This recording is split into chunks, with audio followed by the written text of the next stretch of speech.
For this demo, I'm going to start with a watery flood of color and just use water mixed with some of the paint. I can add some more paint into it and get some nice soft blooming effects, but the bleeds and the blooms don't quite look the same as with watercolors. Gouache is slightly different. Once that dries, I can go in with a water-soluble pencil and start drawing out the design. And really, I do some planning in the beginning. You can see in the bottom right-hand corner, my little thumbnail sketch with the little arrows helping me see if the piece was balanced. But as I'm drawing, I'm just really looking for relationships. Are the angles correct in the buildings? Are the relative sizes somewhat accurate?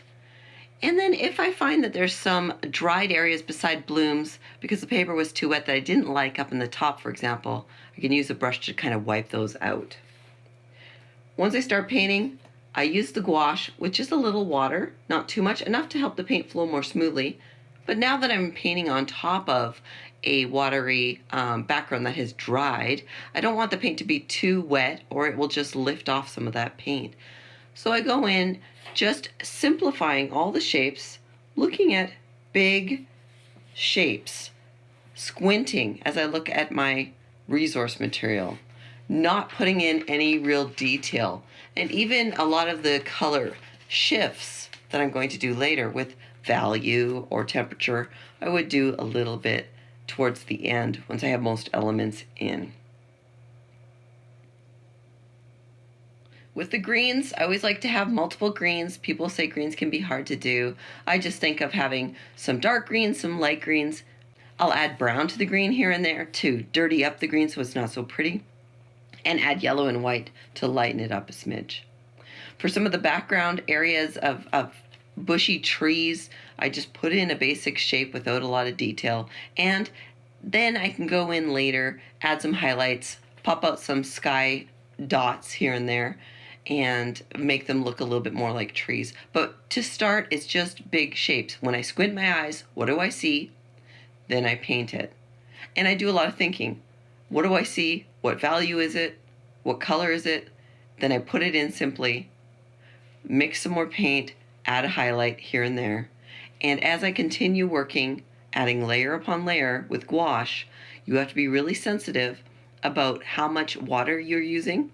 So more water on the first step, less water as you continue layering. And if you want to put more than 2 or 3 layers on top of an area, you have to just use paint, no water, so that the paint actually sits on top. It doesn't just blend in with what's below.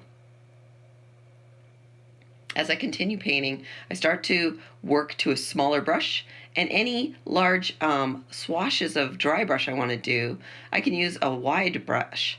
And it's all about the stroke. If I press hard all the way through the stroke, I get just a solid rectangle. If I press hard at first and then flick the brush up off the paper, like a plane taking off the runway, I get a bit of a nice flowing stroke that looks like it disappears. You can see that at the bottom of the page here, where you have the solid stroke or the stroke where I lift the brush up off the page. And I just continue adding highlights, refining, adding detail more in my focal point than other areas, more areas of highlight and shadow. Abbreviated detail. The key here is simplicity. If I'm painting plein air or on location, I want to make sure I can get this painting done in about 20 to 40 minutes or so. An hour at the outset.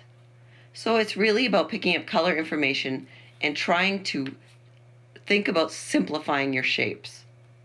You can always go back into the studio with a photograph and this gouache painting and use it to create a nice, more detailed, more thoughtful studio painting.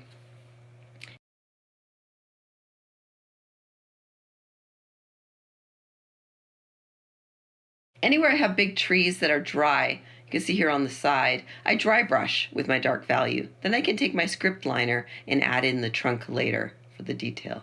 The very last thing I do is use that script liner to add any little details, shadows, line work, and then, of course, sign my painting.